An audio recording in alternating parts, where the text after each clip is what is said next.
Hello, hello, and welcome, my dear friends. Dear beautiful souls.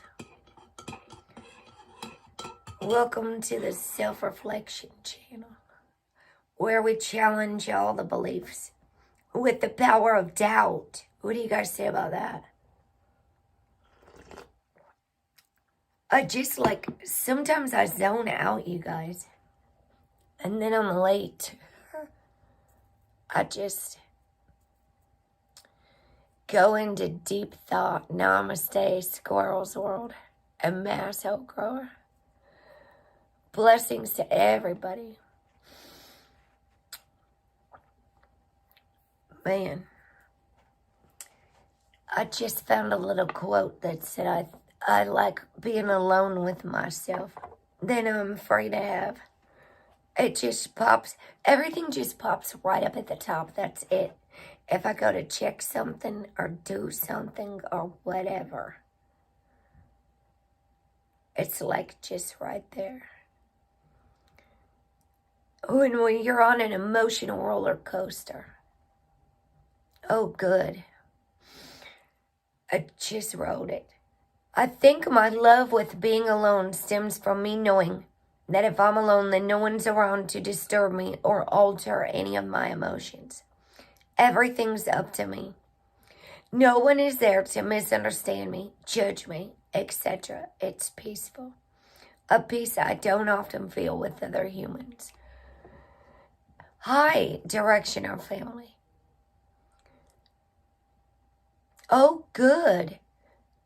Hot chocolate and a hockey game. Are you at the...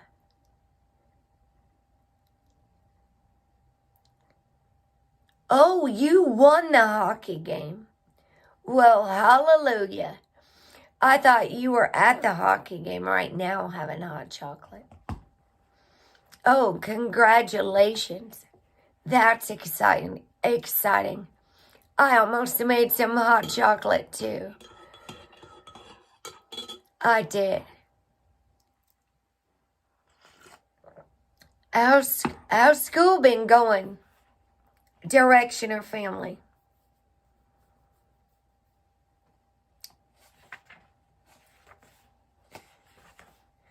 This next chapter is about internalization.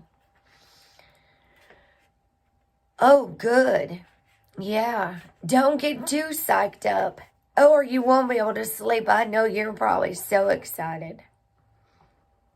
It's so exciting. Yeah, hallelujah.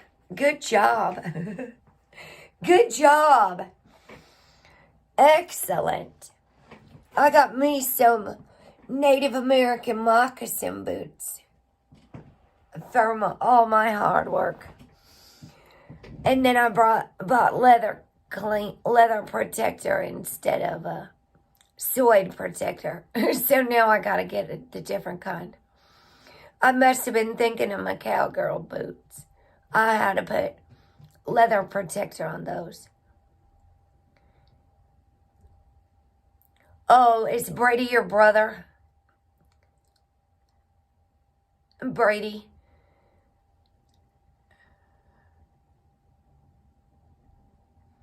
Oh, yeah. I was just thinking how I used to be so bored in school. I think what they teach us is not like, maybe we know it. Oh, your nephew. Oh, good. Maybe we know that what they're teaching us isn't really essential. I wish they would have taught me about grief and stuff like that. All right, yeah. Go enjoy your hot chocolate. I'm just going to read this book. Cheers, and I'm going to have some turmeric tea. Turmeric and ginger. Have a wonderful time. Go celebrate. Check in with all your friends. Thanks for coming by.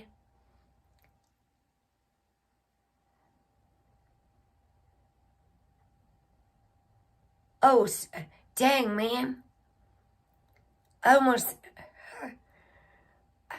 I I think I was thinking, I was reading the comments thinking it was all one person or something for a second.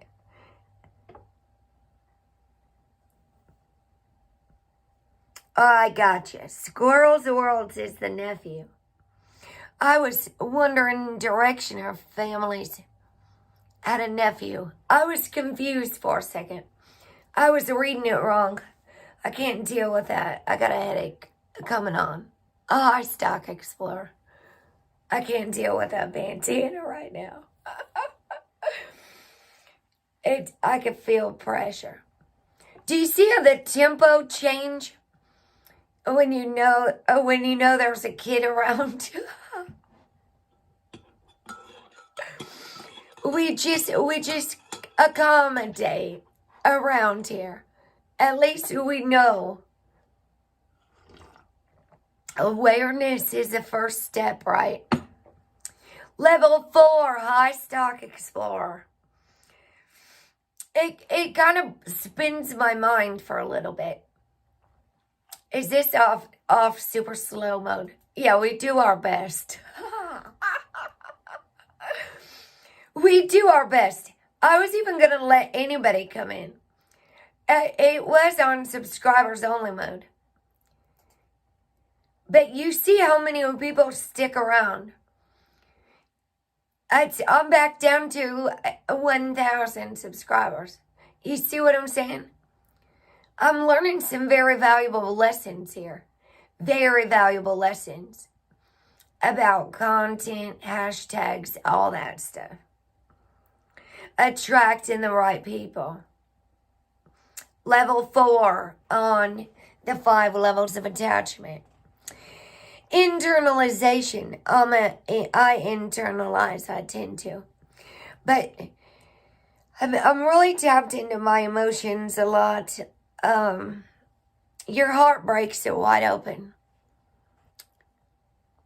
I was taught to toughen up.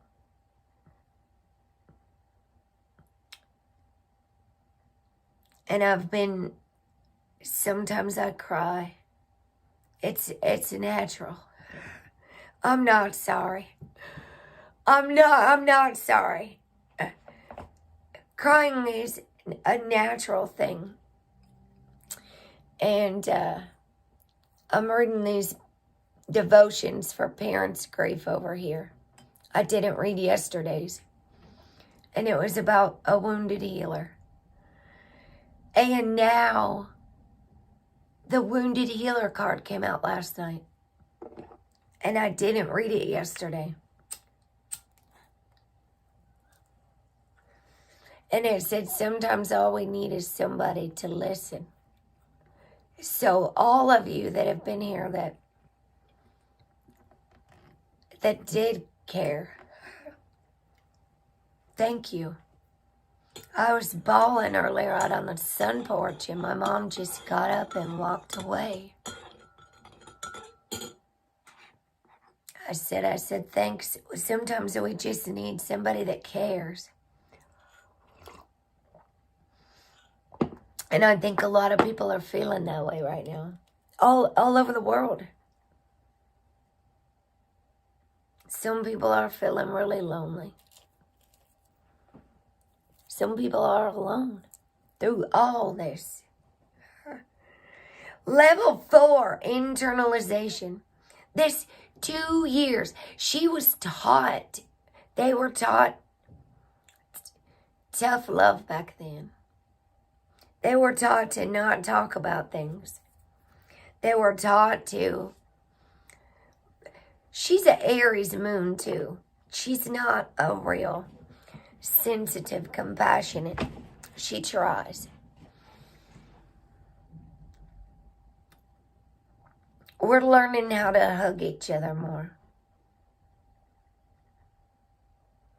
I'm not real open to a lot of people either. I've been hurt and abused too badly. I'm very edgy until I get to trust men.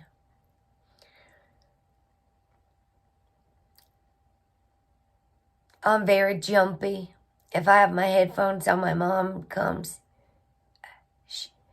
I'm a bundle of nerves unless I'm all by myself.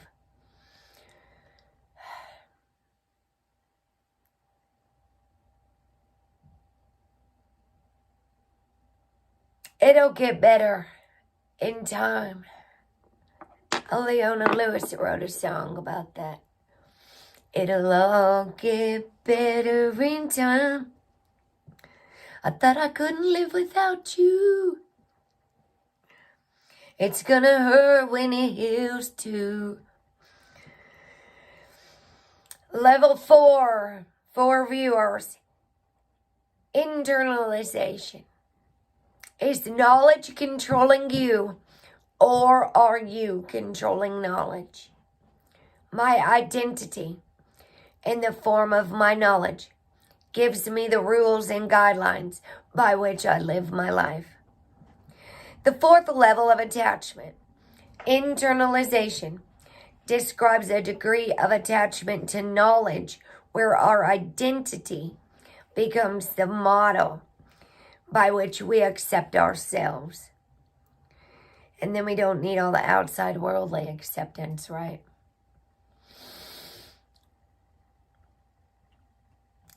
You can turn this chat slower. You can put it on subscribers only mode. It can be like people you can make it 2 months. Can you believe it? Subscribers of only 2 months. You can even do stuff unlisted and then send it in an email to the people you want to invite. And only those people will have the link to be able to see it.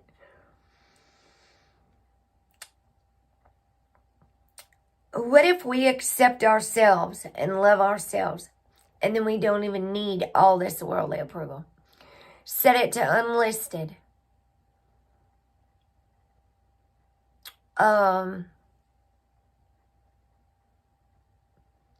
When you set one up from YouTube. StreamYard. If you're a StreamYarder, go to your YouTube studio from the computer and you can change the settings. Yeah, there's a lot of settings. I've been writing them, telling them to make our community safer. Yeah, and why people we block can even see our videos. I got some advice for YouTube. Oh yes, I'm an excellent writer. No, I don't think it's for anybody. It's in your settings while you're live. You just click edit right here while you're live on YouTube Studio Creator. You can make it participants, customization, all of it. I could change it right now to unlisted. And then whoever doesn't get notifications won't have it either.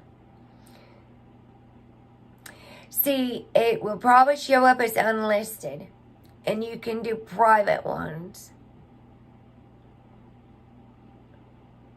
You can change the settings on everything. The 4th level of attachment, internalization, describes a degree of attachment to knowledge where our identity becomes the model by which we accept ourselves. Then we don't need all that outward approval. This is domestication through attachment. At this level, our narrators have begun to set the conditions by which we domesticate our identity. They measure our acceptance and rejection of ourselves and others based on the beliefs we use to construct the mask of our identity. We will distort the information we receive to reinforce the conditions of what we expect from life.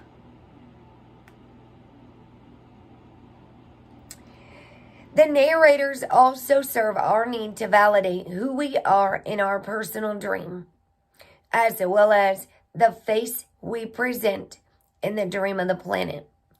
Our knowledge is corrupted. It is no longer, hello 77. It is no longer a clean reflection but a smoky mirror. 6:6, King James is here. King James is 66 books. I need some frequencies.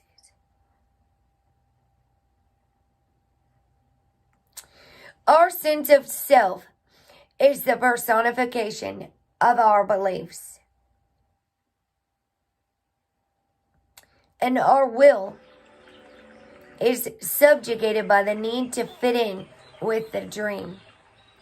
Thus, our mask may not necessarily be in the form of our passion, but we will wear whatever mask we think we need to be accepted.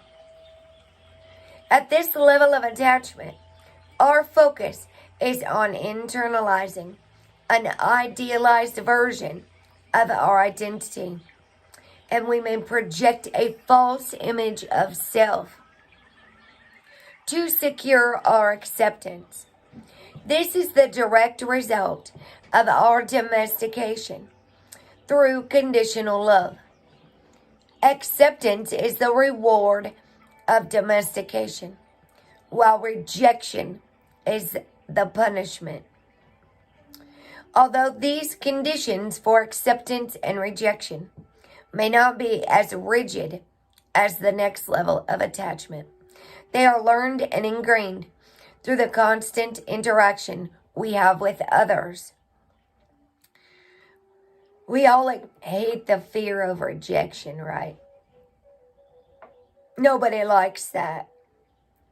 We use these conditions as guideposts for accepting and rejecting other people, but also, and especially, ourselves. The attachment is to the mechanism of acceptance and rejection itself, which corrupts knowledge to fit our sense of self and influences how we relate with life.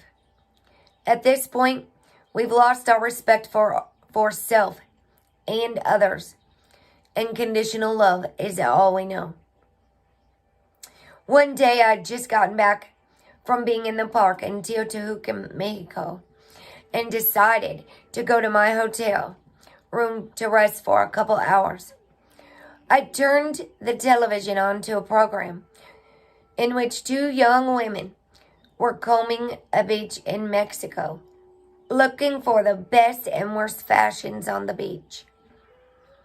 They were both dressed stylishly, and as they walked the beach with confidence, they critiqued and ridiculed whomever they judged to be poorly dressed. The camera would then zoom in on unflattering shots of the unsuspecting beachgoers. In this segment, it seemed like everyone received a failing grade. The two hosts were apparently the only well-dressed people on the beach. Toward the end of the segment, however, they ran into someone they deemed to be even better dressed than they were. One of the hosts walked up to the fashionable lady, showered her with praise, and asked her to share her fashion wisdom. The change of the host's demeanor was incredible. They went from being unmerciful judges to subjugated followers. Yeah, we had to watch that movie in treatment. Mean Girls. Mean Girls. We sure did. They made us. Because there were lots of girls being mean in there. And when we're all trying to get sober and not kill each other. We had to learn to take correction. Yes, we did. As I watched the show, I couldn't help but think back to my teenage years, where walking down the hall was very much like this television show. I had been both the recipient of criticism and the critic myself, working on an image where adulation, adulation, was the expression of acceptance. I remember feeling uncomfortable when I was the focus for not meeting the standards of one group. I remember how righteous I felt being the critic in the group I identified with. This kind of behavior isn't limited to appearances or trends. It occurs in spiritual circles, in the workplace, and in many other facets of life.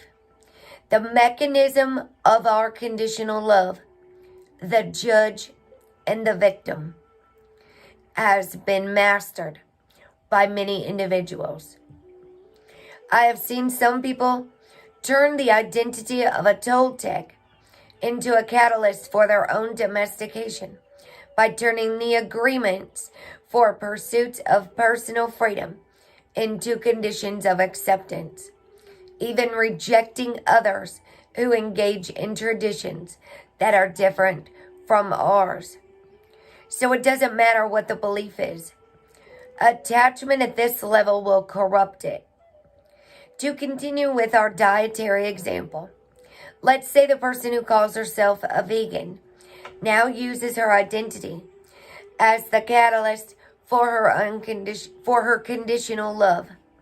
In order to be worthy of her own love, she must be a strict vegan and not stray.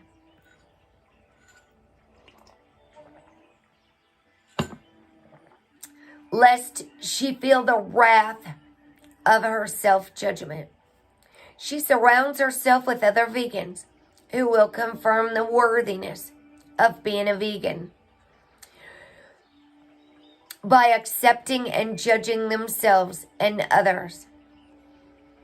She limits the people in her life who are not vegan and will try to domesticate the people she loves to change their diet, feeling pity for them for not being awake to her point of view.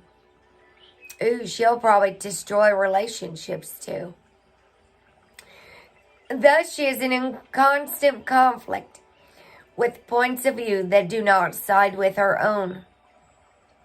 She is still eating a healthy diet, but she is imposing herself onto others.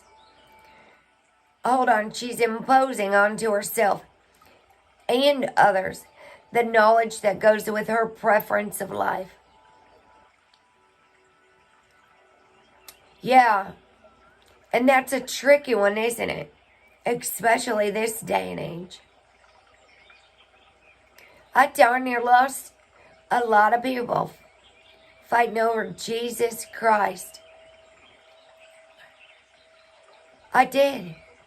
Severed relationships, fighting over beliefs, fighting over Jesus, fighting over QAnon. Those QAnoners, boy, some of them are under a dang trance or something. Donald Trump's little cult. It's not a little one, it's huge. Then I had to get real mad and tell him all these people are just triggering me. I mean, my heart's already broken. I don't know why they think I need to know all this stuff. Like, what do I really need to do that's more important? Oh, good, Stock Explorer. Horticulture will be good.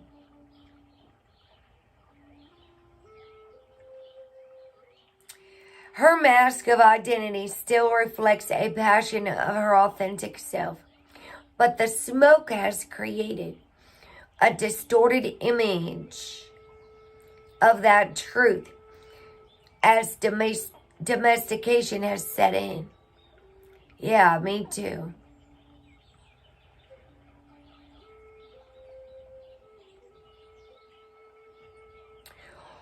Only unhappiness stems from the judge and victim mentality.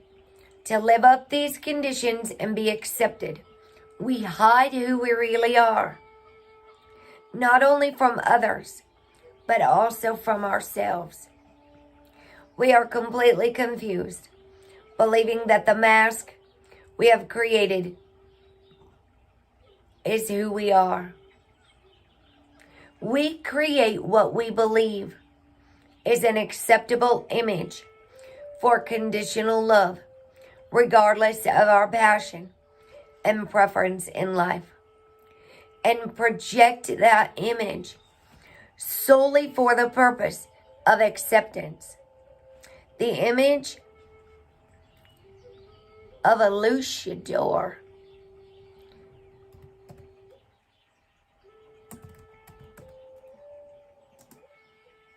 is a Mexican professional wrestler. So think of a Mexican professional wrestler. The image of a Mexican professional wrestler comes to mind. Always fighting for fame and fortune, while he's keeping his enemies from taking his mask off, exposing his true identity. He's also trying to take off his opponent's mask so that his shines brighter with glory. Attachment at this level results in disharmony between mind, body, and soul, and this is reflected in all of one's relationships. The only glimpses of peace come through individual victories, and these moments are far from permanent. This is the version of the dream of the planet that appears to be in constant conflict.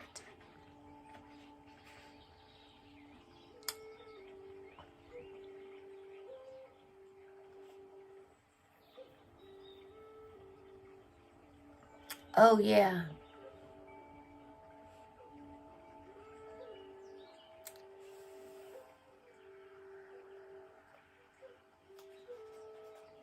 Good, yeah.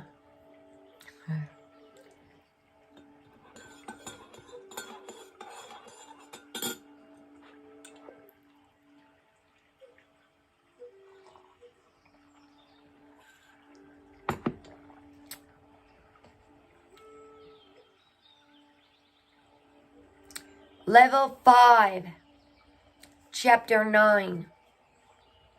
Is knowledge controlling you? Or are you controlling knowledge? Some people don't even have control over their fingers anymore. They just click on everything. Boy, you don't even know what this power of suggestion has done to the whole world.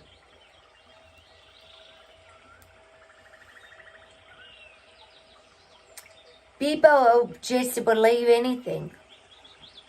Believe in nothing. Hi, Mr. Hugh. How are you? Cheers. My knowledge controls my every action. Level 5, fanaticism, describes a rigid attachment to knowledge with an excessive intolerance of opposing views. It's driven by a need to believe in something 100%, even though that something's meaning is dependent on the agreement of others. Anything that contradicts or puts into question the sustainability of this belief is a direct threat, and a fanatic will defend the belief at any cost.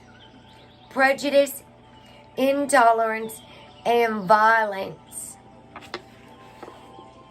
are the instruments by which the belief is imposed onto the dream of the planet. Regardless of how it can appear, the driving force behind fanaticism is not hate or anger, but rather an extreme form of conditional love for self and others. This is how any beautiful belief in the world can become lost in corruption. as knowledge controls a person's will for the sake of its own existence. With fanaticism, a person's beliefs have fully and completely domesticated them, and knowledge becomes rigid and controlling. It has a tight grip on our will. Attachment at this degree requires us to try and domesticate everyone around us, and we become tyrants. There is no freedom in tyranny. In the Toltec tradition, the smoke does not let us see that there is even a mirror. The smoke is all we see. For example, to illustrate this level on a small but far-reaching scale, I turn again to our young vegan woman who is now a mother. She domesticates her son to fall in line with the family tradition of being a vegan. Oh, thanks, Doc Explorer. All right then. I'll get it from you later. Hi, sweetie, my Luelle. How you doing, sweetheart? All you amazing souls.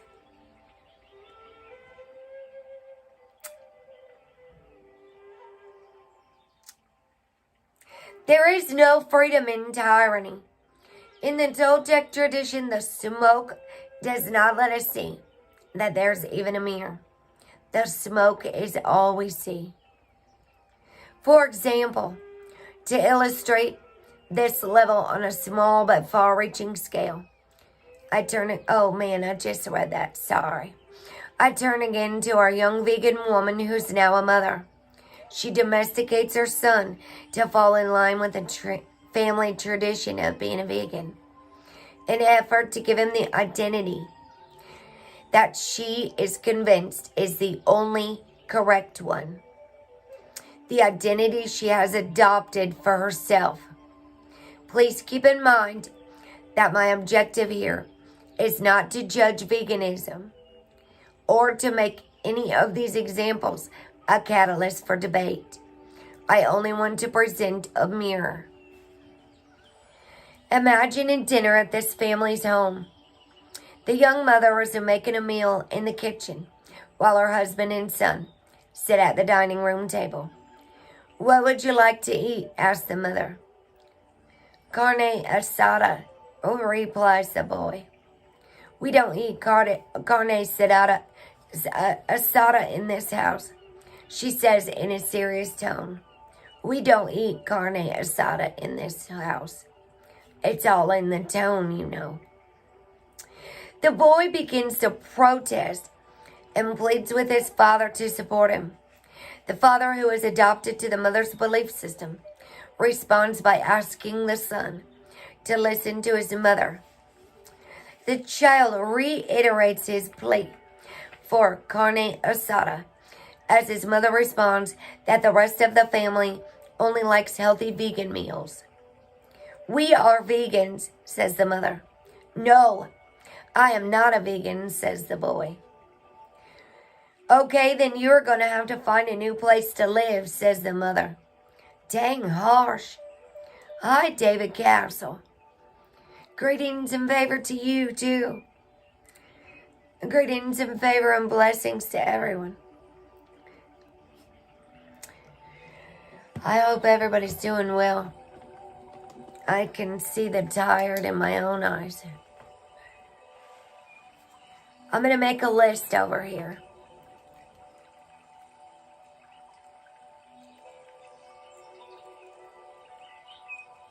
Because my brain's not always real good. People who would know how to use a wrench. Because then you can click OK. If you needed to moderate.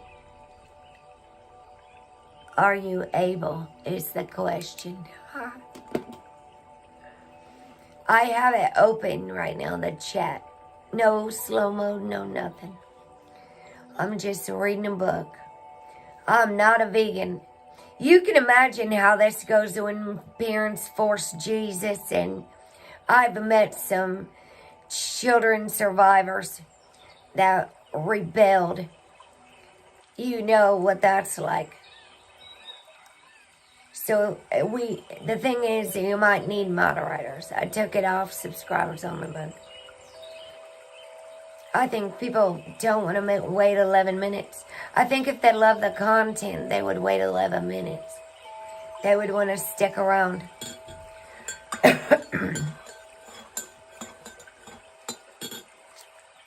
His mother said you're going to have to find a new place to live.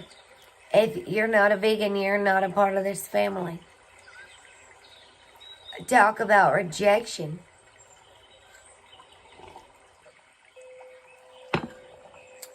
The mother's attachment to this ideal has led to a condition for the child that to be a member of the family, he must be a vegan too. This domestication as the reward for the child to eat a vegan meal is his acceptance as a member of the family. If he does not, he will be rejected by his family. I'm the family reject. I told my mom I should just get it tattooed right here in the middle of my forehead. A family reject.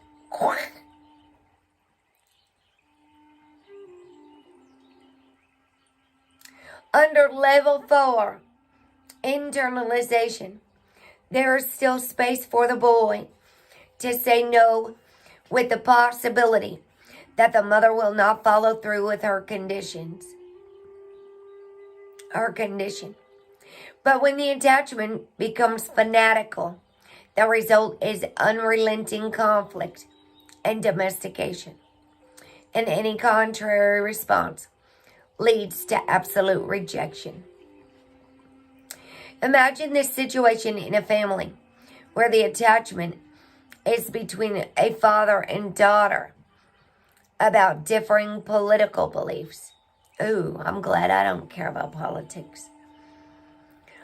Or a brother who is fanatical about the healing properties of homeopathic remedies. And a sister who's fanatical about the healing properties of traditional medicine. Oh, talk about a conflict of belief. That's where I'm at with my family.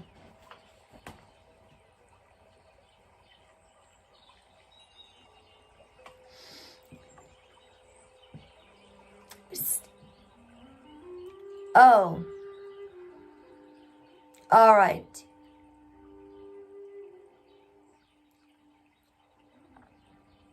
I missed it.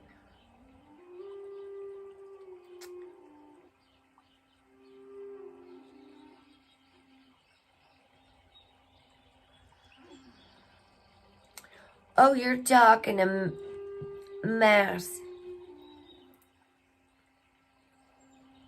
All right. Sorry, I was confused for a second. Oh, jeez. Unrelenting war over beliefs. That's what this says. This is an unrelenting war where passion is replaced by obsession. An obsession to live up to the conditions of the mask of our identity.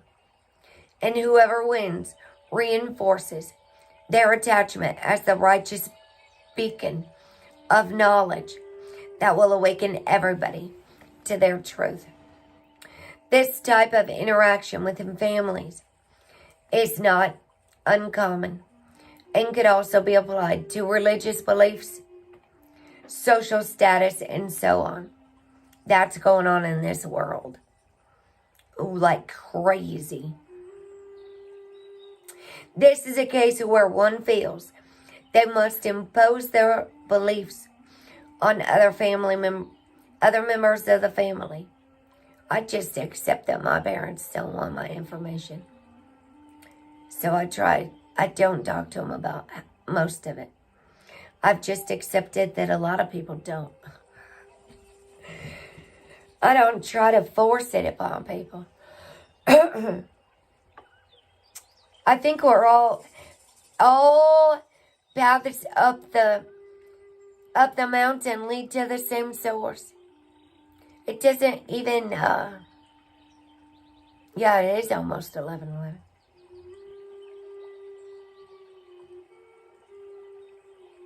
Especially political.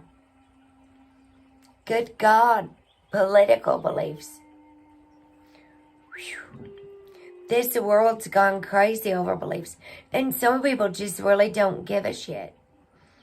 There's division all over the board, though. Religious, close-minded, people that follow the doctors. I think stock experiment the date. It's almost 9 o'clock here.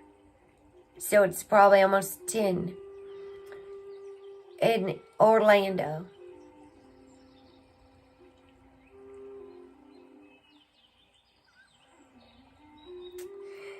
This is a case where one feels they must impose their beliefs on other family members and will not cease until they are successful at subjugating the other's will or until the loss of a relationship occurs. Oh, yeah. This is the real consequence of fanaticism. A wedge between people who would really love one another if it weren't for this argument. One of the Toltec 4 agreements cards is release the need to be right. I release the need to be right all the time. I release the need to know all the answers.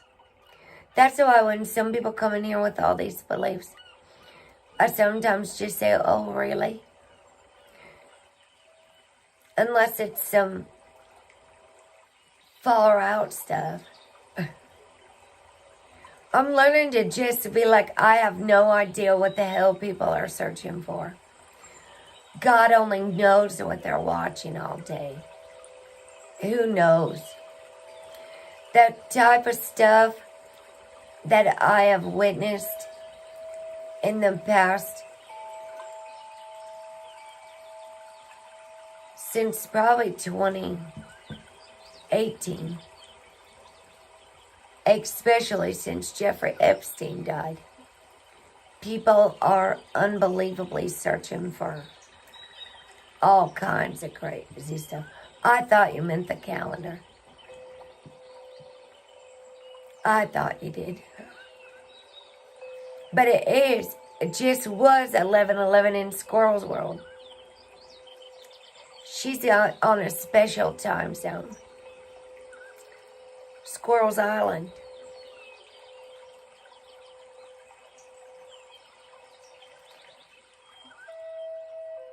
This is a real consequence of fanaticism. My dad wouldn't let my little girl in the house. When she first started dressing like a boy, her friend at school gave her a Cowboys jersey. My dad's a Packers fan. So he told her she couldn't come in this house with that jersey on. And she just loved that jersey so much. She didn't even know who the Packers were. I mean the Cowboys.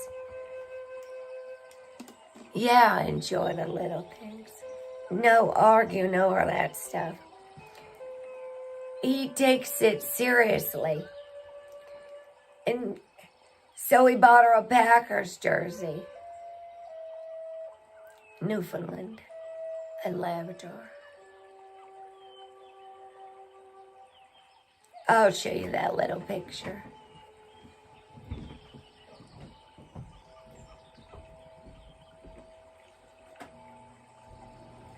It's one of my favorite pictures.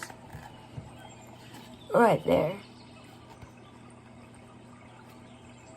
sitting in our old apartment.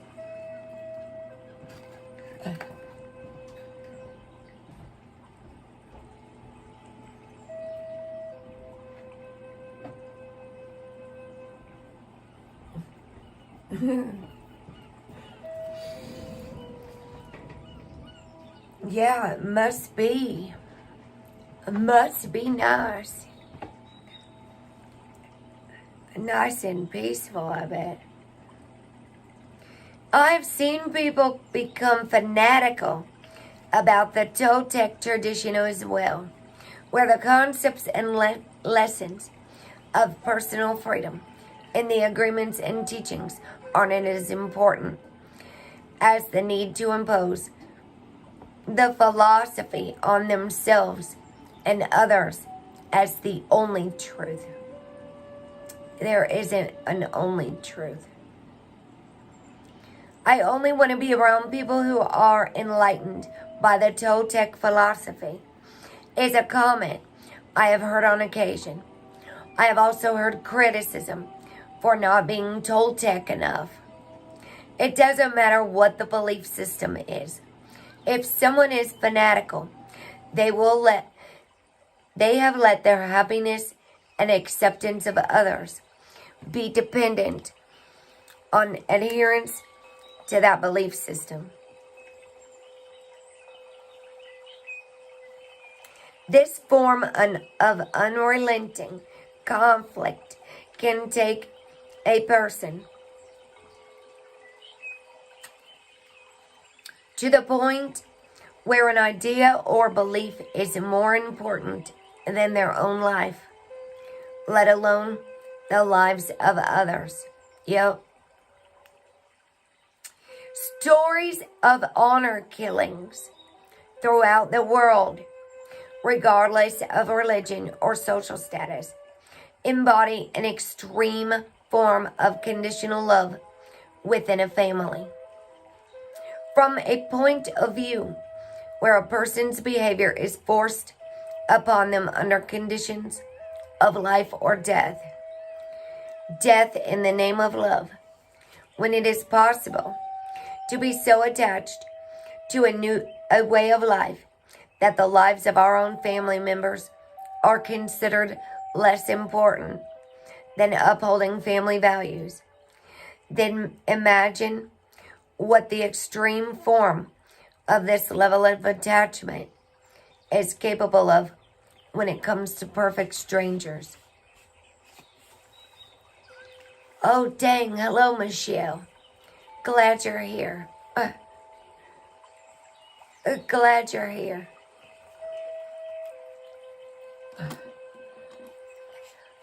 It's good to have you, sister. I'm stoned. I'm tired. Hold on a second. I'm taking notes. Thinking quietly inside my head.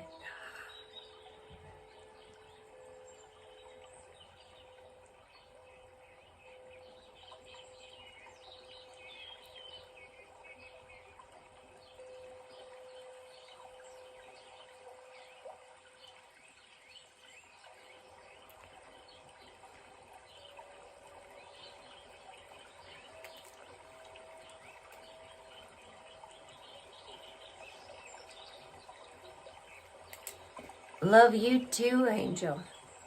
Love all you angels. We're all angels here in this world.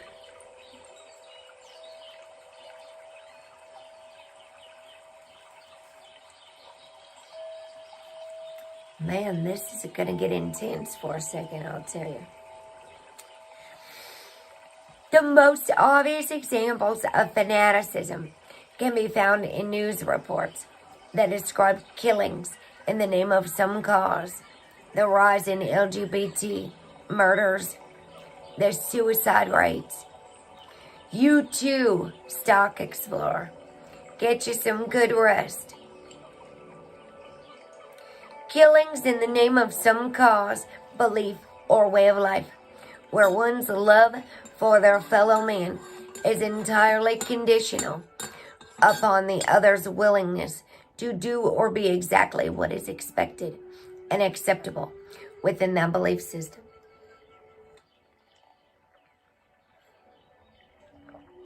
The narrators speak so loudly in these cases, they drown out the authentic self completely and relentlessly impose conditional love to such an extreme that death is a means to the end. Dang, that's what's going on with politics these days. Attachment at this level doesn't present itself only in the form of death, but where the violence of torture, rape, or any desecration of another being, be it man, woman, child, or animal, becomes a viable choice and action. Fanaticism is the complete loss of respect for another living being. When we no longer see an individual as a living being, and instead only an idea or a number. Dang. An idea or a number. Whew. Some of this stuff is just nailing it on the head. Hitting the nail on the head today. Talking about stones and numbers. We no longer see an individual as a living being with all this fanaticism judgment all over the world, instead of only an idea or a number.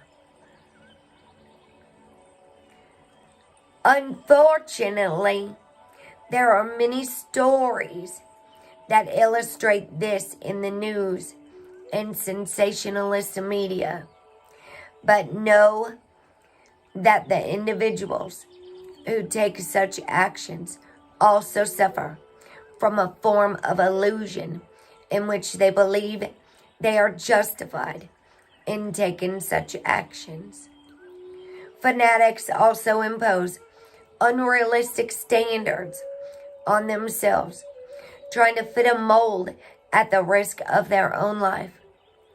This is the case with anorexia or bulimia, where a person is so attached to achieving a certain ideal that they can no longer see the truth of who they are, even when they see themselves in the mirror. The image of oneself can become so distorted that one's own perception of one's humanity is lost.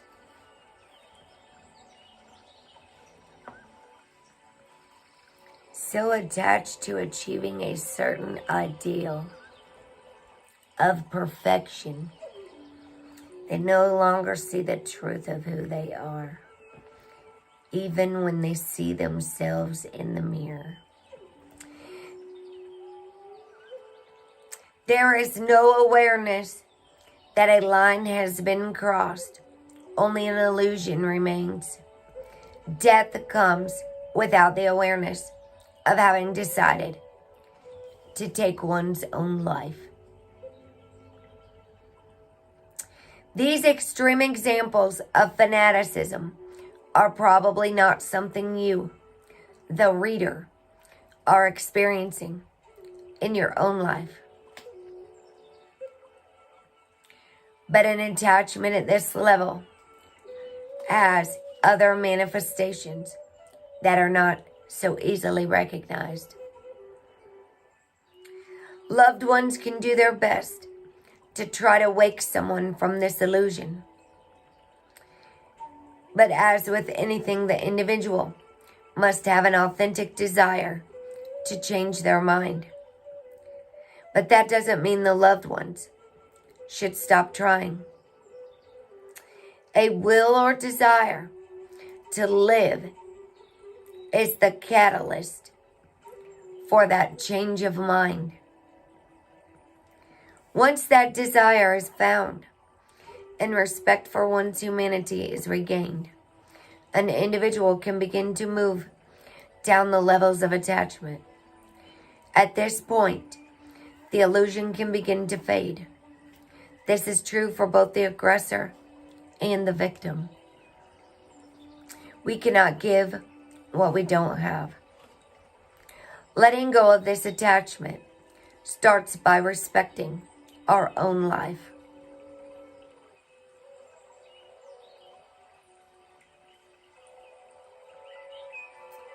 There is still a lot of work left.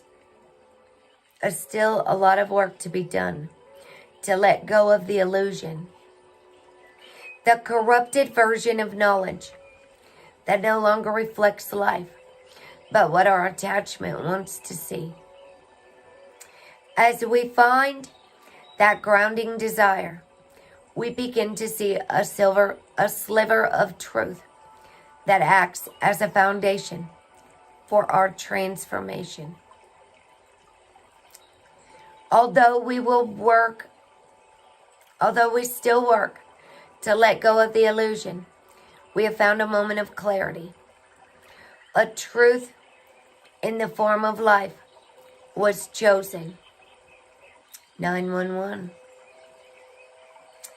In regaining respect for our own humanity and for the humanity of others, we begin to become aware of the strength of our own will. Chapter 10 is the biggest demon. The biggest demon.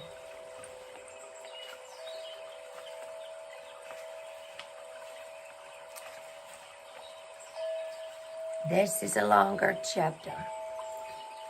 Not real long, but a little longer than the last one.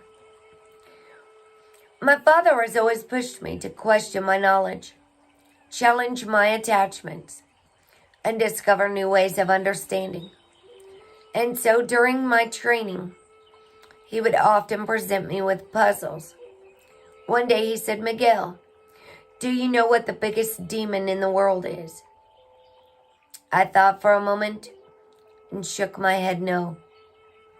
"It's love," he replied, with a slight smile playing on his lips. "How can love be the biggest demon in the world?" I responded doubtfully, feeling my emotional reaction coursing through my body, its epicenter somewhere around my belly. I felt the irritation of a child who knows his father is about to burst another one of his favorite bubbles. "Solve the puzzle and you will find out," he said. I looked at my father, the man who had written the book, The Mastery of Love, in disbelief. "Love can't be the biggest demon in the world," I practically shouted. "We are all love. We all share love. Love is all we are." To this he simply replied, "Miguel, figure it out." And he walked away. I thought about this, but it made absolutely no sense to me. We are love. We are born into love.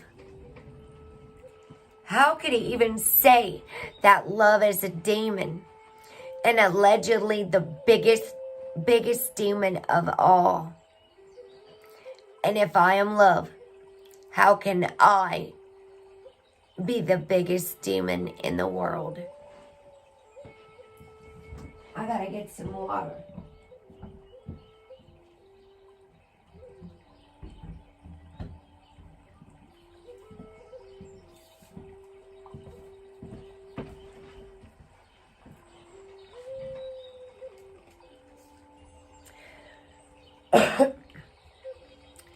The puzzle sat unsolved in my mind for quite some time.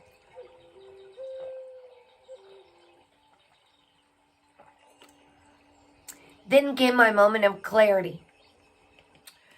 The kind that arrives out of the blue and sets you on the path that guides you through the rest of your life.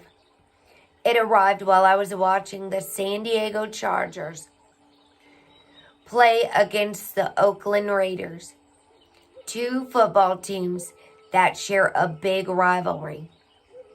I am well aware of my level of attachment to the Chargers. When I watch them play, I make a conscious choice to engage in the game, and I quickly go to a level 3 attachment. Sometimes I even go to a level 4. This is probably why my epiphany came during a football game. In the first quarter of this particular game, the television suddenly went silent.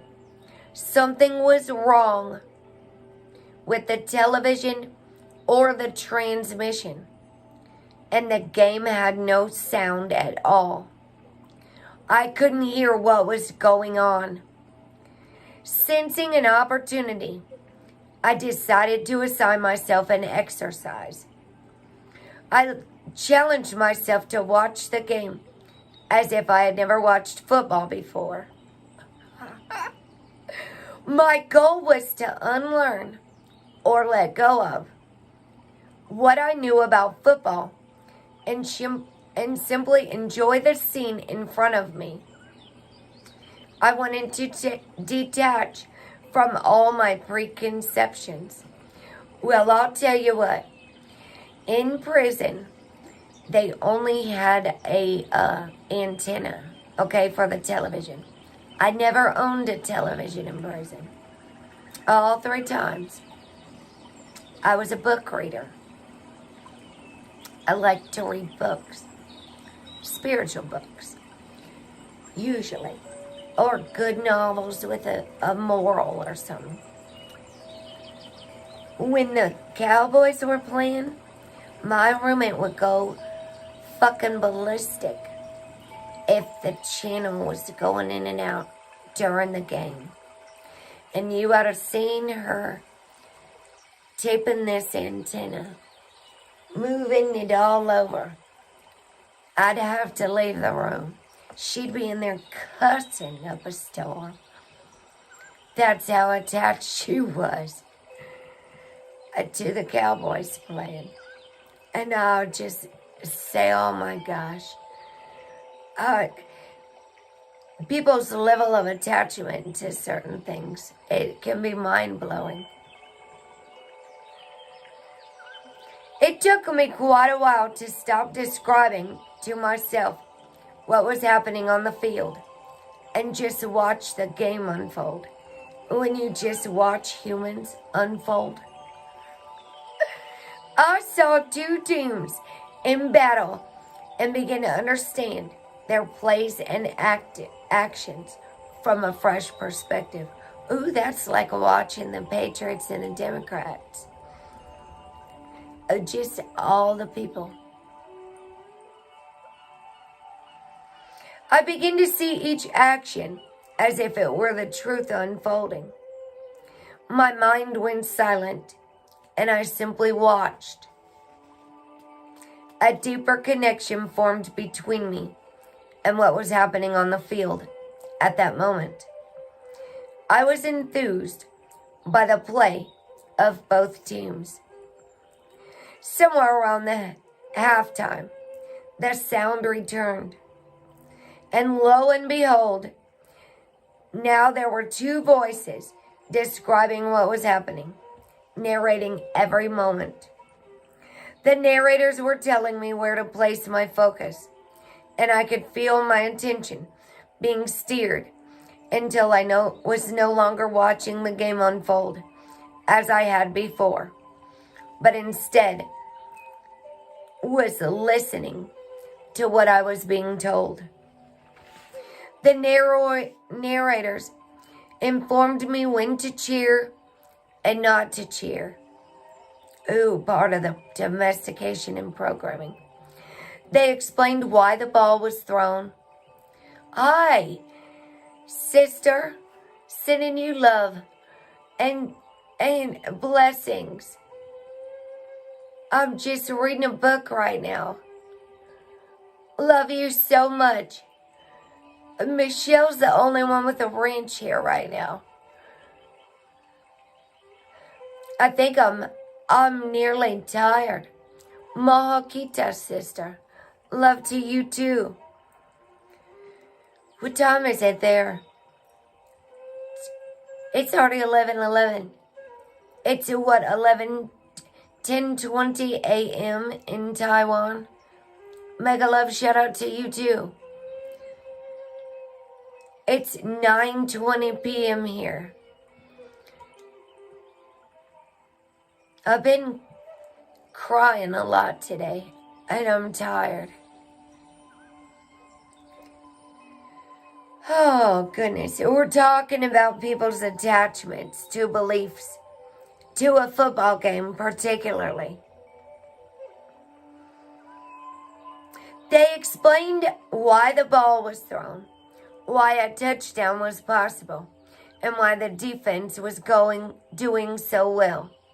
When they started describing things that weren't even happening on the field, why a player held out on his contract, who should be traded, which player didn't deserve to even be on the team, I began to pay attention to only what the voices wanted me to see, as they excitedly pointed out stunning plays and judgmentally expressed disapproval of weak players.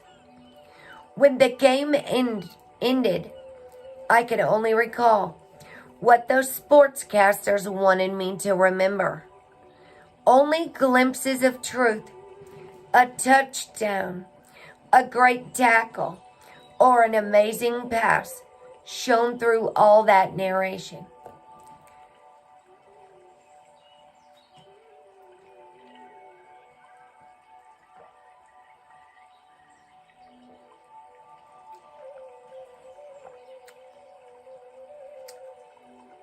Then the post-game show started, and every moment of the game was recounted. I apparently needed a team of narrators to tell me what I had just seen. Oh yeah, 11:20. 11:20.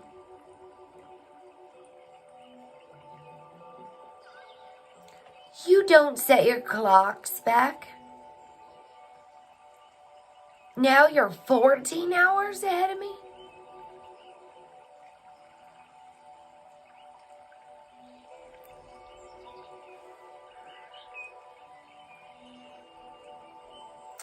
That just happened on the 7th.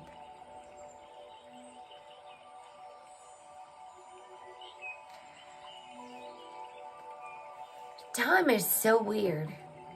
Whoever controls that thing. Time.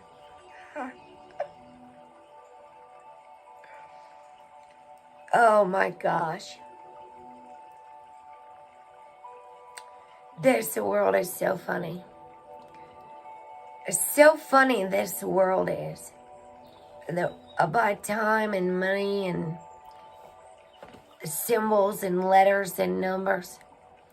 Wow. All right. So now you're 14 hours ahead of me. Interesting. So, yeah. Yeah, time is very fast. Time is, I know. I don't even think time really exists. Hi, Brandon Jackson. We're reading a book about the power of beliefs right now. Having a little meditation. That's when I had my sudden realization. How are you, Brandon? I have those same commentators in my own head. The only difference is that they have my own voice.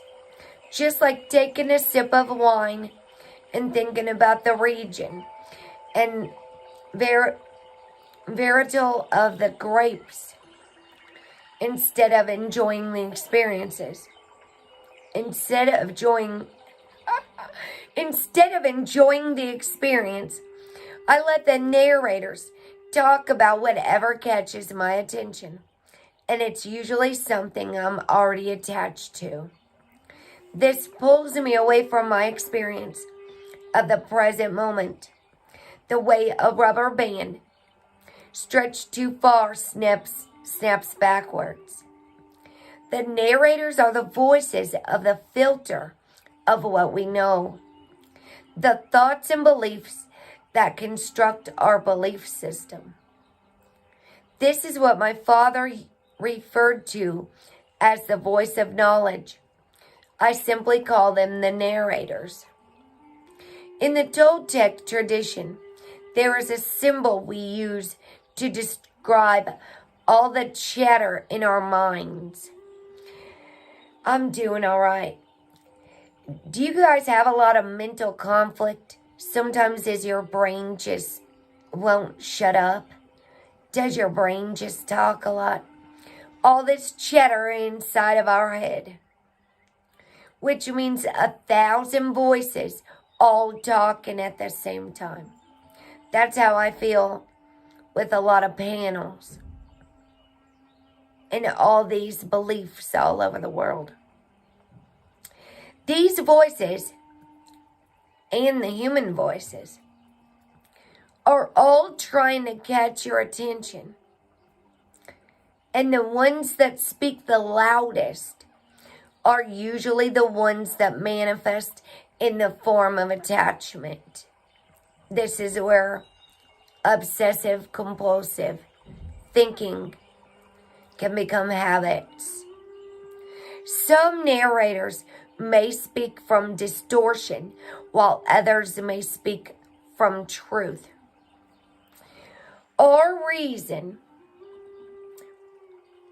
Through our reason, we are able to tell the difference between the two. But it's difficult for us to tell them apart if we are attached to them.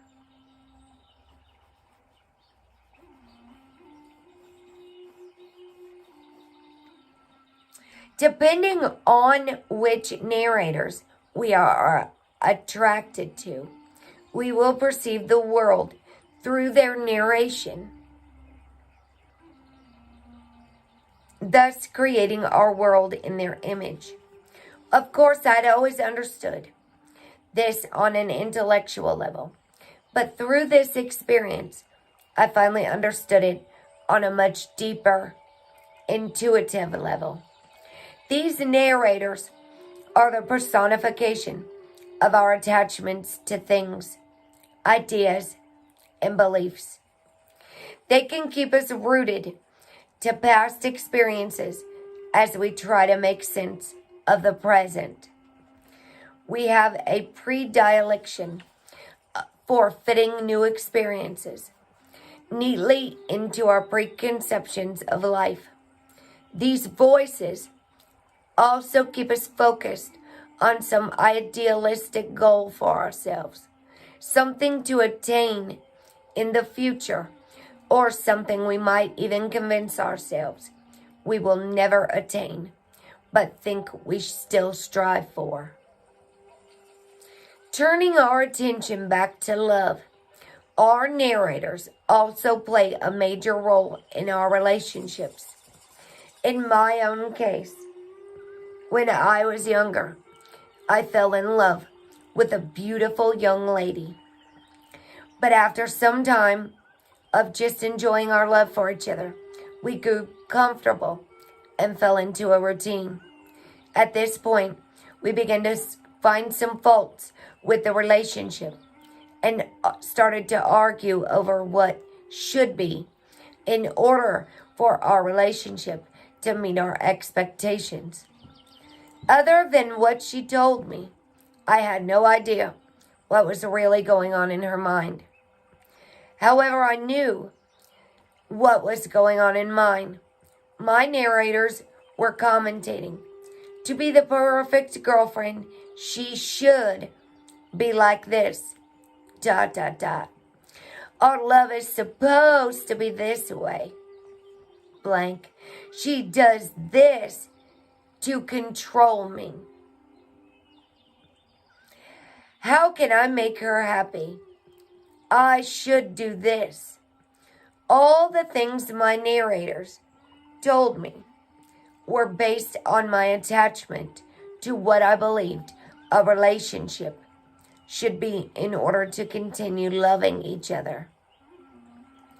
All these expectations were formed by my past experience and the beliefs I had acquired growing up. I allowed my knowledge to analyze how a relationship is supposed to be, and I believed it. I was no longer connecting or having a communion with my beloved. My attention was on the voice of my narrators. At the time, I could see that while our love was still there, our attachment to the ideas about what we thought love should be would ultimately come between us. This was all a product of listening to our narrators. So, who's writing the script for our story?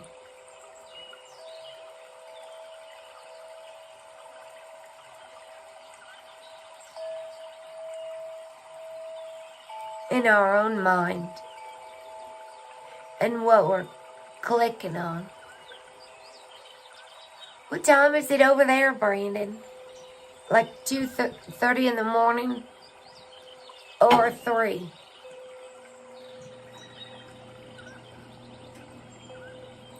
Are different parts of the UK different times? I want to say Rosie's 5 hours in Ireland.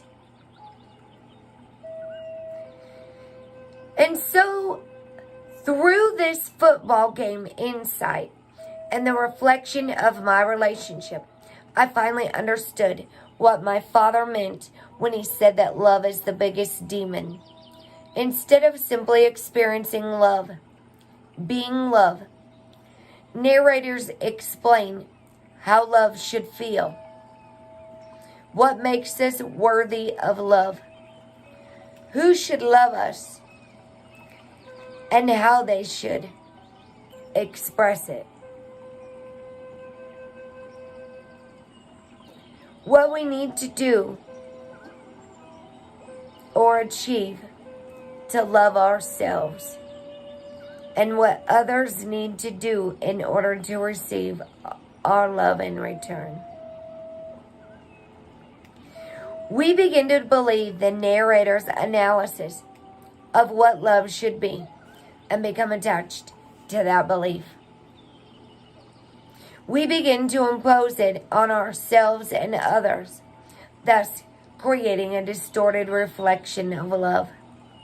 Narrators convince us that if we can achieve an imagined perfection, we will be so full of love that life will be smooth going from then on. But what has really happened is we have made love conditional. And if we continue to follow the guidance of our narrators, we will go from childhood to young adulthood and beyond attached to the idea that we need to find a living personification of what true love is. 3:32, so 6 hours. So it's already 11:11 there. Mahakita to you. Yeah, go have a beautiful day. Have a beautiful day. We love you too. Give sweet baby Ashley some kisses and hugs.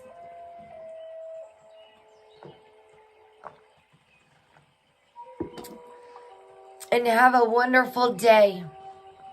I'm winding down to go rest. I'm very tired. Mega love and blessings to you. And thank you so much for coming by.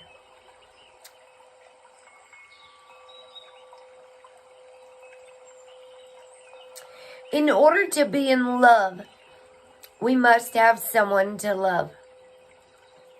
And of course, that person is supposed to love us back.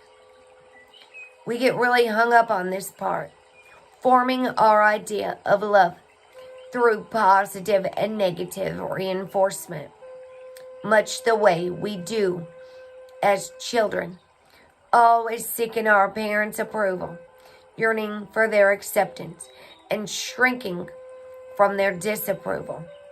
This kind of love has so many conditions attached to that suffering. That suffering is inevitable. So many conditions. Always seeking our parents' approval. Thank you for a flying kiss. I'll send you some flying hearts and hugs. Thank you, sweetheart.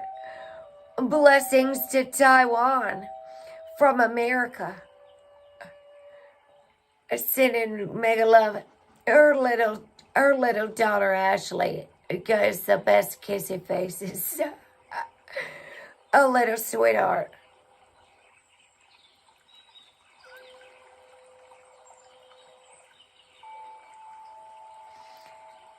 And in this way, love becomes the biggest demon of all.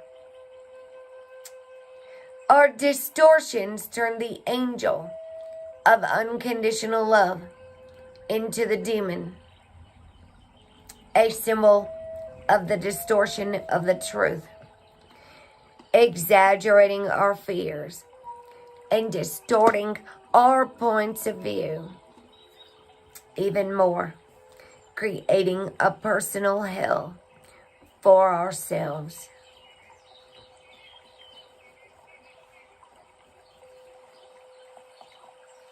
When we look in the mirror and do not see a reflection of love, it means we can't see through the smoke that distorts our view and makes us think that love is something that needs to be gained. Like the elusive carrot on a stick. If we look at our reflection and into our eyes, we will see what lies beyond them. We will see the truth. There is no need to chase love when we are love. We simply release our attachment to what we expect to see so we can see beyond it. We turn off the volume on our narrators, the voice of our knowledge, and simply engage the present, and the true image of love will appear. We have always been love, but we have grown so accustomed to the smoky, distorted reflection of love that doesn't allow us to see or accept ourselves that we don't know how to live life without it, which is the biggest lie. But when we become aware of our attachment and decide to let go of the distortion, then the motivation to change comes from our own love, and it gives us a whole new perspective on life. This genuine motivation is the subject of the next section. When we let go of our attachment to our narrators, specifically their judgments and criticisms, and accept ourselves as we are, conditional love will no longer be the motivator that compels us to change. For example, if I look in the mirror and say, "Hey, Miguel, you are out of shape. No one will take you seriously if you look like that. You need to lose some weight." I am being motivated by the distorted opinions of my characters, my narrators. But when I look in the mirror and say, "Hey, Miguel, you are the perfect you in this moment, and I accept you completely, but I see that you might want to lose a few pounds in order to be more healthy," then I'm being motivated to make changes by the desire to care for myself, which comes from self-love. Going on a diet is not a condition by which I accept myself. Rather, I recognize the truth of my unhealthy state, and I decide to make a change. Not because conditional love has forced my hand, but because I love and accept myself. Taking steps to improve our health, change careers, or really do anything that will transform our lives is often an emotional process. The fear of failure or of not obtaining the goal we set out to achieve often keeps us from taking action and actually perpetuates what we do not want. In an episode of Frasier, a popular American TV show in the 1990s, Frasier is battling his past and has a hallucination of all his former love interests. He comes to a conclusion that illustrates my point very well, saying, "I am alone because I'm afraid to be alone." He doesn't take a chance on love because he fears he will fail and then have to feel the discomfort of rejection. Fortunately, he realizes the only way forward is to let go of the wounds that are holding him back. Believing that we need to avoid rejection at all costs is a very common belief. For instance, if someone says to you, "I'm not attracted to you," you have a choice about what to do with that knowledge. You can accept the truth without the narrator and realize that it has nothing to do with you and has everything to do with the person and his or her particular taste.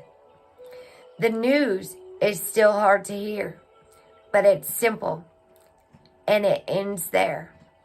Your other choice, and unfortunately, this is a more common reaction, is to take that person's taste preference and use it against yourself to reinforce some negative belief you have. That person is not attracted to me because I'm overweight, or I'm too short, etc. In this way, you end up using someone else's taste preference to convince yourself that you are not deserving of your own love and acceptance. The motivation to make improvements suddenly becomes conditional. If I lose a few pounds, maybe she will like me better, or maybe someone even better will be attracted to me. Either way, you're making a choice. You can choose to let your self-acceptance be subjugated by another person's taste or opinion, or you can choose to accept that they have simply stated what is true for them, and that does not change who you are. In my experience, the only motivator that brings lasting change is self-love. When I love and accept myself, I want to treat myself well and be as healthy as I can be. Only then do I have the freedom to detoxify from whatever has been subjugating my will. When it comes to being motivated by self-love to make changes in life, there are no musts or shoulds. The key phrase here is, "I want to make this change for me."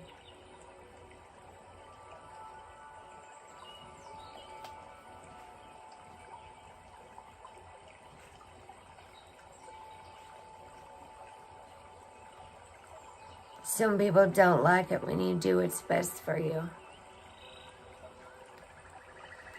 When you say yes to this choice, you can begin the process. Doing it for yourself rather than to please others or to please your narrators makes all the difference between creating lasting change versus a temporary illusion. Absolutely it is, Michelle. You're never going to get love unless you learn to love yourself. I love that song. Still learning to love myself. It's Halsey. It's a good one. Regardless of whether you stumble along the way, when you want to make a change, you keep getting up, exercising your will like a muscle in training. As your will strengthens, you will know what passion is. Passion is the expression of love, our authentic self, in the form of our intention, a goal, an end result. It is simply a focal point that allows us to conduct our intention in that direction. Enjoying the whole process that brings us to that point because we are living through it. Authentic love is the greatest motivator for letting go of our attachments, while conditional love is only strengthens our attachments. Knowing the difference is key as we enter the process of detaching from the conditions and agreements that keep us from experiencing our authenticity. At the root of this is how we relate to ourselves and the people in our lives. I cannot give what I don't have. If I have conditional love, I will give conditional love. If I have authentic love, I will be able to give authentic love. The best way to let go of illusion is choosing to accept the truth as it is presented to us, just as it is. As it has been said, the truth will set you free.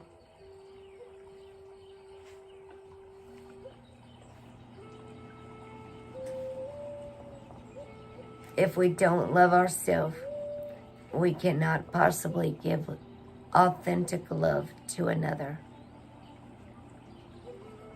We don't know how. It's just not possible.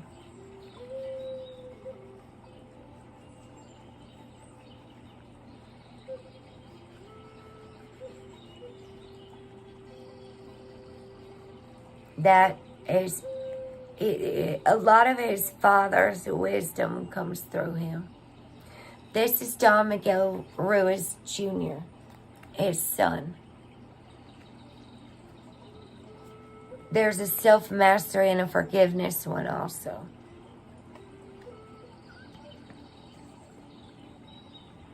He has very wise sons. His father speaks through him as well.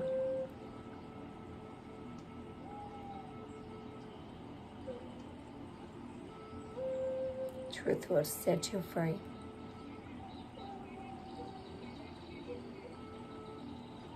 The best way to let go of illusion is choosing to accept the truth as it's presented to us, just as it is. As it has been said, the truth will set you free. I'm going to stop right there. I'm telling you, we whipped through this one. Well, not really.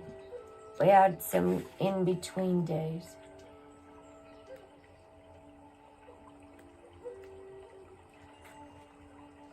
Oh, there we're going to talk about forgiveness. Using a labyrinth in the Toltec tradition.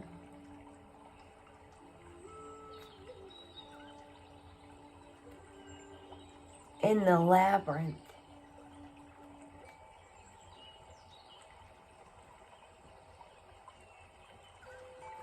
attached to all this knowledge, while I'm over here decorating for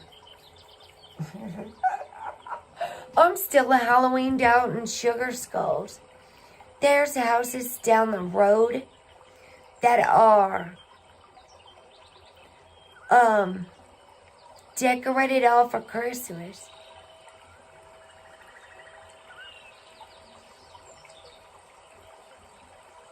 Yeah, Brandon. That's why talk therapy is so good. That's why talking about stuff is so good. That way we can understand each other and know what makes us comfortable.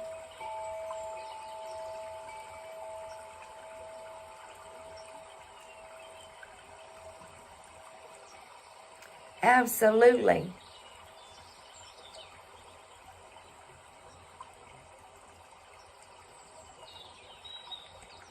This will be moving through the levels of attachment. Will be chapter 11. And moving through the labyrinth of our mind. Uncovering our stories about assumptions. And people are watching the media these days and just believing anything they see. Do you see a lot of people doing that, Brandon? Do you watch a lot of... I mean, I know you're on Facebook and stuff, but I don't know if you go in the news feeds and stuff. I'm going to see if I could get these off without taking all this stuff out of here. I got some new winter boots. I gotta winter protect them with some water stuff. Some moccasin boots. It's Native American History Month. Do you see my new background up there, Brandon? It's a wolf. I'll turn the light on so you can see it better.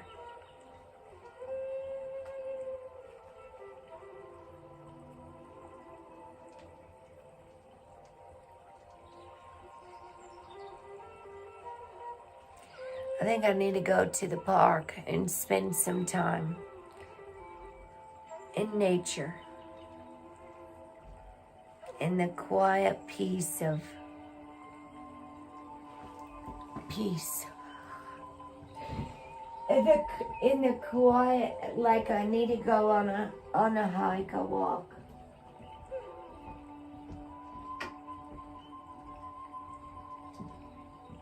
See, it looks different at night because you can't see the flag through the window. During the day, there's sunlight in the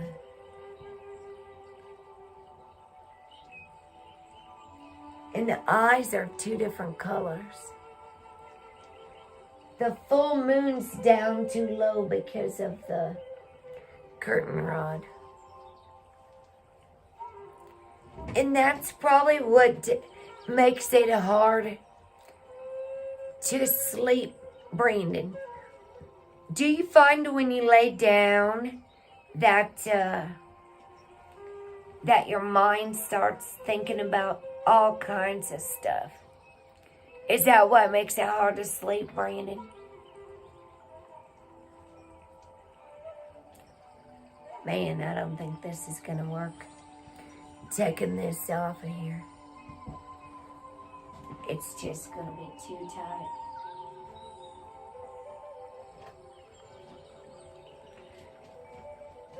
They're laced up with a thick piece of suede or something. I don't ever wear high boots. Pull your foot out of that sucker. You need someone to help you take it off, is what you need. We'll be doing some tribal dances. Better give me a hand drum. I saw Lila June. She's got her hand drum. Rising up. Yes, indeed. Oh my gosh, I don't think I could get this out of here. I'm trying not to take that top one out and have to relace them again. It's a new feeling. to have a, ooh-wee. It's the moccasin boots.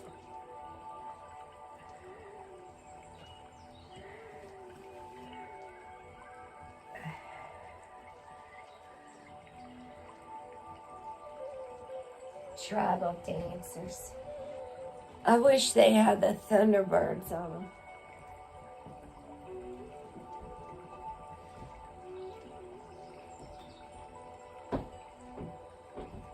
Gotta make sure I protect them. Get the stuff on there. I was just trying them out.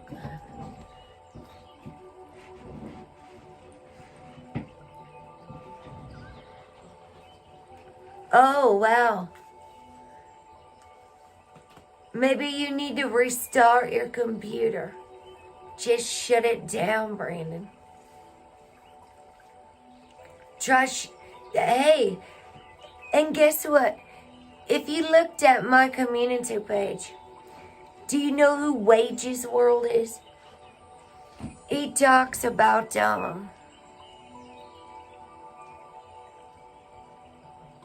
solar flares. And the internet was all out for something yesterday. Was anybody else out of internet? It says it put the radio out all over the place. Oh no, Brandon. I'm so sorry. I'm so tired. I'm so tired today. I'm sorry. We were talking about having one this weekend. I wanted to talk about herbs. And,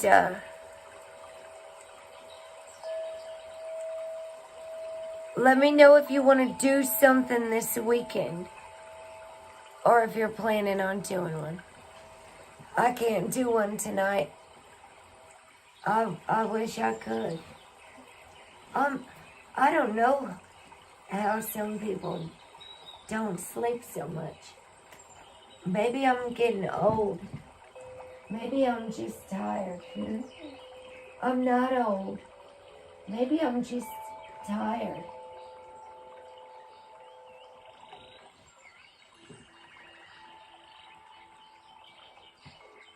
That must be what it is.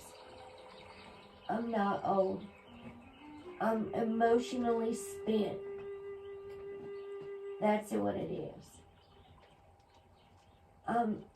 Michelle is too. I'm not the only one. Yeah, all right. I will. We'll see what Stock Explorer's doing and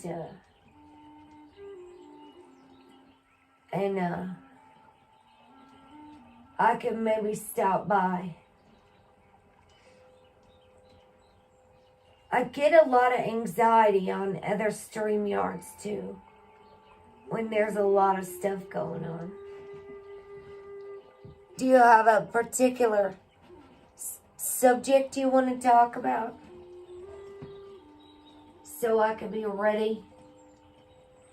Because I'm doing an 11/11 reading tomorrow.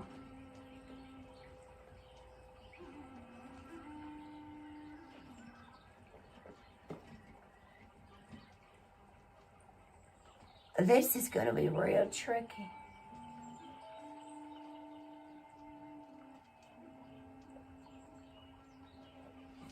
You probably did. There's always orbs flying around this videos. Brandon, did you see the orb whisperer? Look at this. Watch this.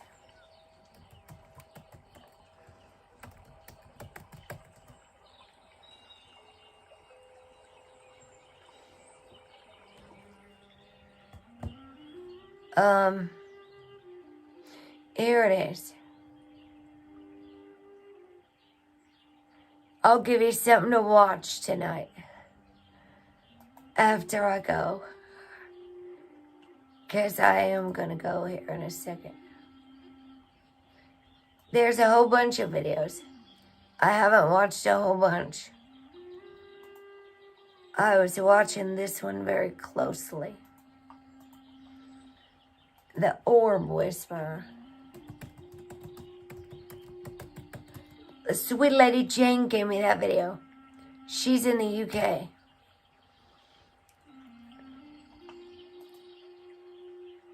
And just to watch them flying around this room or whatever.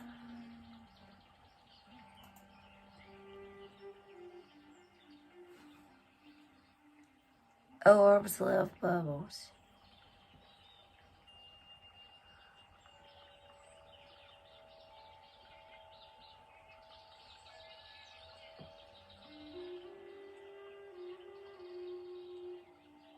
There's a lot of videos.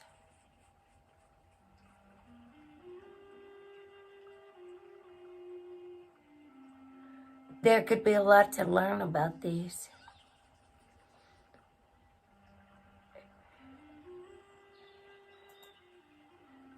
I love you too, Witch Moon. You're so welcome, sweetheart. Thank you. Such a amazing journey. Well, I just might as well undo these now that popped out of there. Loosen that up a little bit. Get this sucker off. Man. Get your foot out of that sucker. God have mercy. Ugh. My heavens. Get your. Those are made in the Dominican Republic. Could you believe it?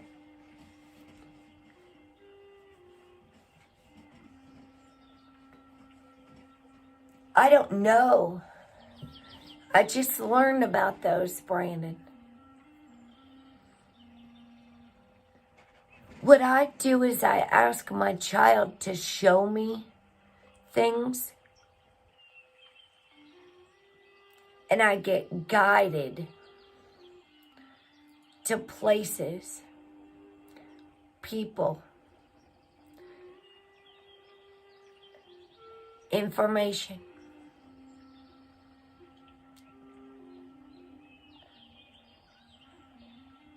I ask a question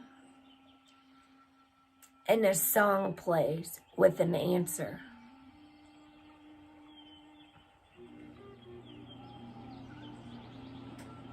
It's like I don't even need to hear the voice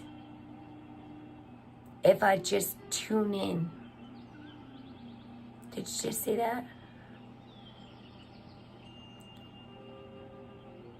To all the ways, there's answers right in front of our faces.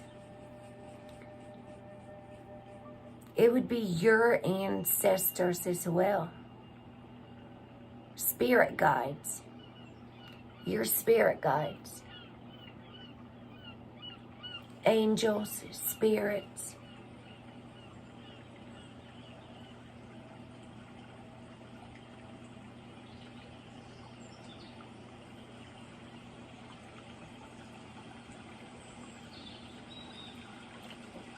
I don't hear it.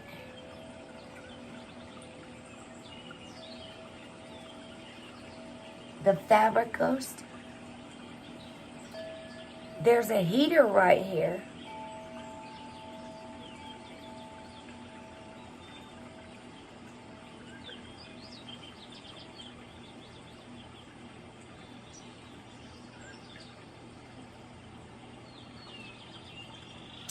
Watch that orb video. It's almost like that guy was holding his hand out.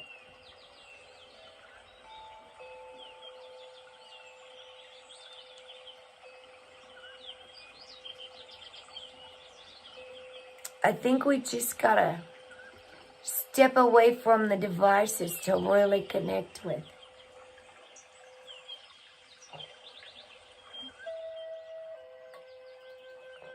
To really tap in.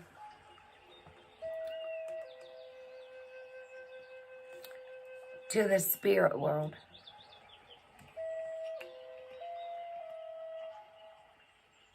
And it's a really tricky thing to do.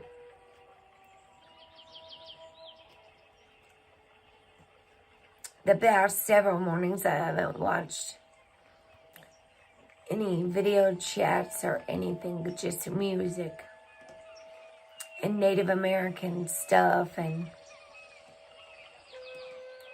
I just like popped in at night a couple places. Listen to maybe a couple minutes of something. Hi, oracles and beyond. We're just talking about orbs. It's right here. Can you see it on the chat? I meant to send it to you. I deleted Messenger off of my new phone. It's on my old phone and I can still use it. How are you, sweetheart? And there's orbs.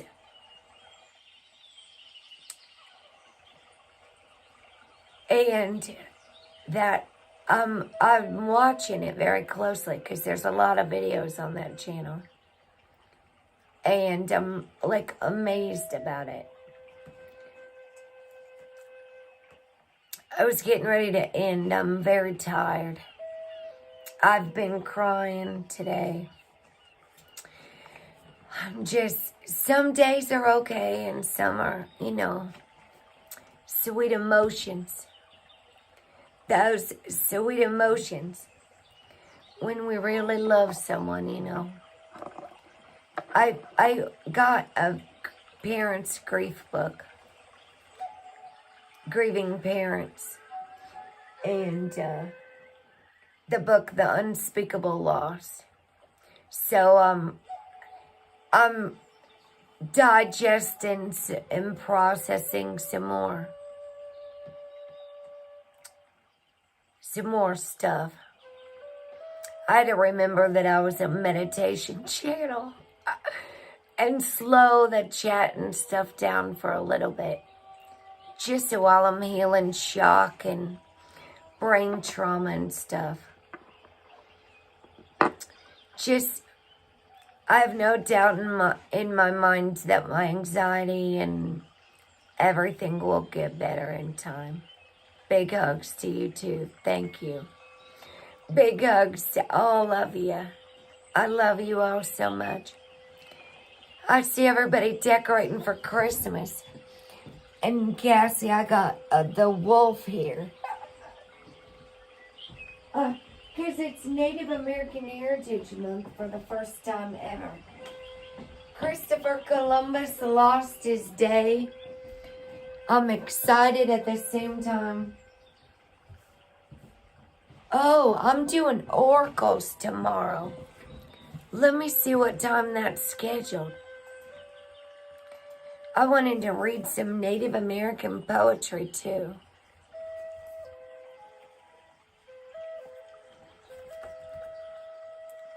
And use native spirit oracles.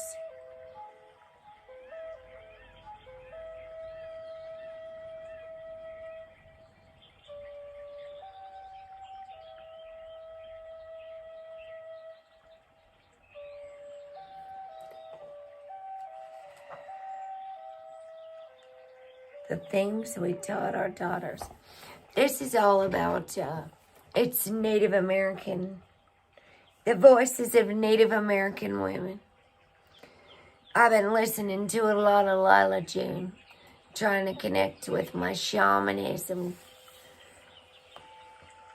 I went to 2 Native American retreats and my life has never been the same. This is by a doctor who lost her son, a psychologist who teaches grief.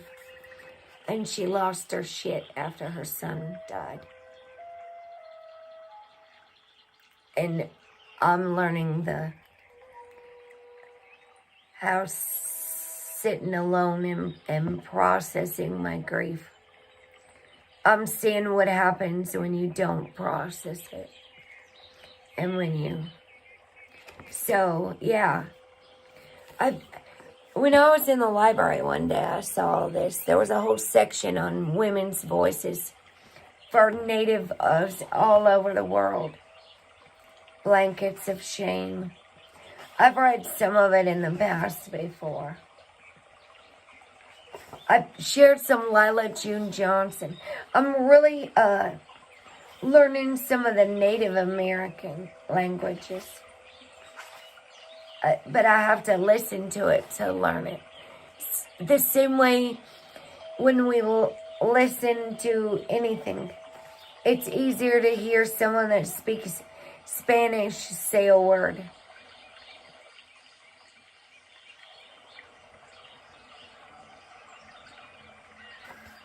And they wear red to call back the spirits of their stolen sisters. That's what that shirt is.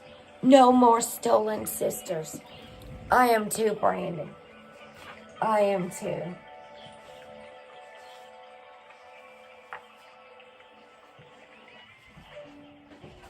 Not your princess.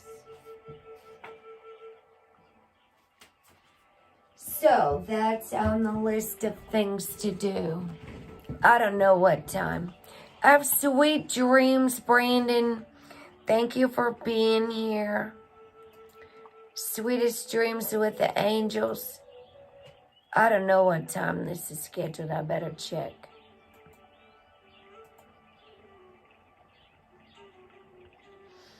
I don't even have anything set up for this weekend yet. 11:10 a.m.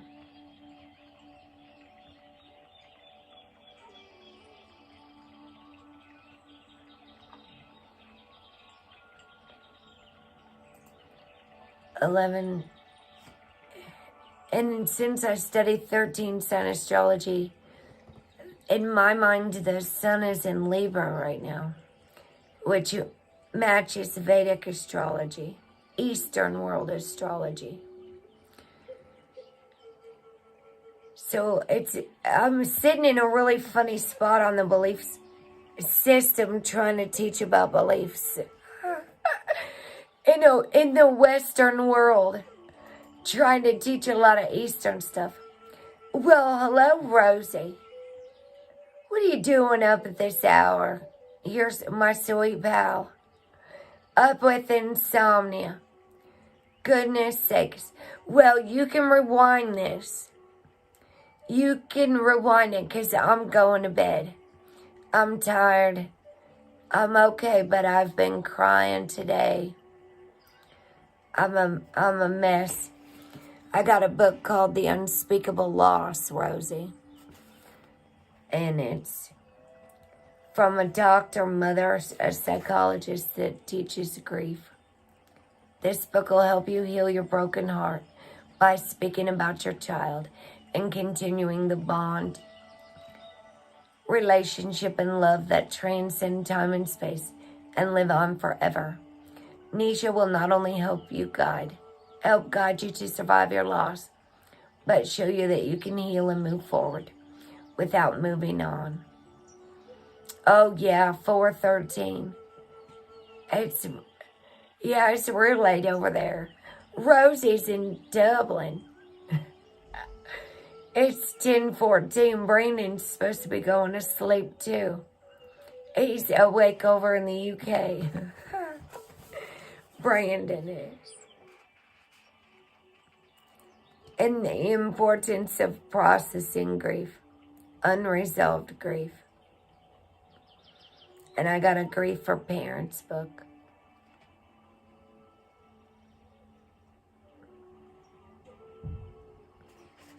Things that I have to do for my healing. Yeah. Thank you. I got my new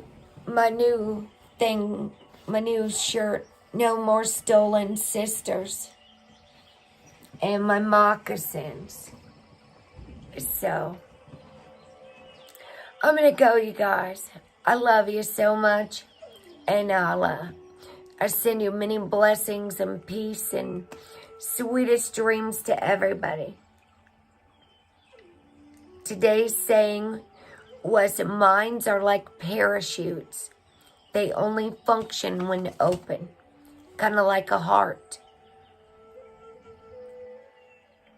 So I'll see you guys tomorrow at 11:10 a.m. my time. And I'll probably just read the Emotions Anonymous at the beginning as usual. I'd like to do it real quickly though. Good night and sweet dreams to all you beautiful souls. Sleep with the angels. And I'll see you tomorrow. Have a blessed journey, y'all.